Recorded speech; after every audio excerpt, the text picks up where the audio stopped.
మీరు అమరావతి ఉద్యమ నాయకులు నేను మిమ్మల్ని అడుగుతున్నా రఫీ గారు. కొలుకుపూడి శ్రీనివాసరావు మీరు అమరావతి ఉద్యమ నాయకులా? మీరు మీ సంగతి చెప్పు. ఎవరు మీరండి. నువ్వు లేదా?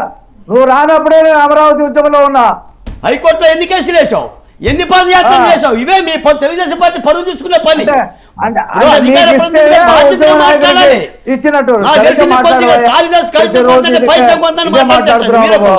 ప్రతిరోజు నాకు టికెట్ ఇవ్వలేదు, నాకు టికెట్ ఇవ్వలేదు. డైరెక్ట్ గా చెప్పుకో, చంద్రబాబు నాయుడు గారిని వెళ్ళి అడుగు డైరెక్ట్ గా టికెట్ ఇవ్వమని. నువ్వే ఏదో ఉద్యమం చేసినట్టు, నీతోనే తెలుగుదేశం గెలిచినట్టు మాట్లాడతావు. ఏం మాట్లాడి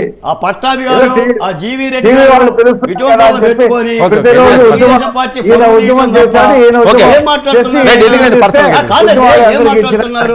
నేను అమరావతి ఉద్యమంలో పాల్గొనే వాళ్ళకే ప్రతిపక్ష కొలుకుపూడి శ్రీనివాసరావు ఇవ్వలేదా గుర్తించాలంటే ఆయనకి నొప్పేంటి?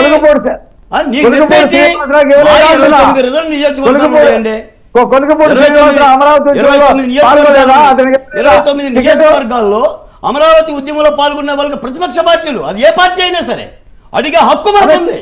ప్రభుత్వం మీద కొలుకుపూడి శ్రీనివాసరావు ఇచ్చామని ఓ పక్కన చెప్తా ఉంటే కావాలంటే అడుగు. నువ్వు రోజు ప్రతిరోజు నీకు మాట్లాడతావు.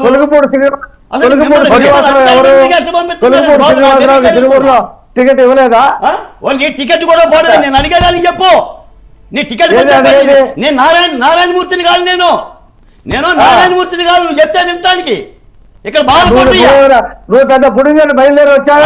తెలిసింది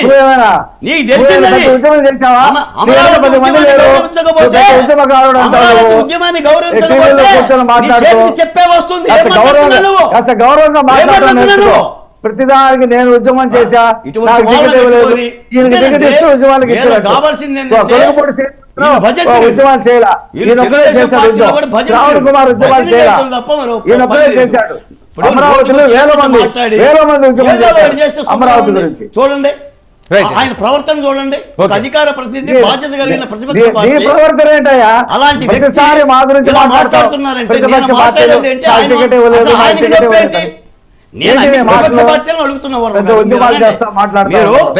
ఏ రాష్ట్రంలో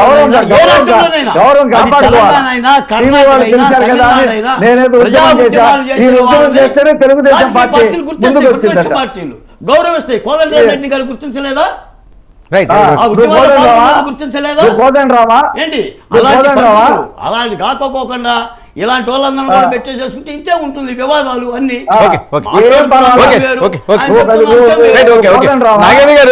నాగేంద్ర గారు, మంగవీటి రాధా గారు మీకు టచ్ లోకి వస్తే మీరు పెద్దగా ఆయన ఆదరించలేదట, ఆయన వైసీపీలోకి వెళ్తున్నారని టాకు. నిజమా ఇది? ఒక నిమిషం మంగవీటి రాధా గారు అండి. ఎవరికి టచ్ లోకి వచ్చాడు సార్? మంగవీటి రాధా గారు 100%. నేను ఈ రోజు ఒక మాట చెప్తున్నా చూడండి. ఇందాక సార్ కూడా నేను ఆన్సర్ చెప్పాలి.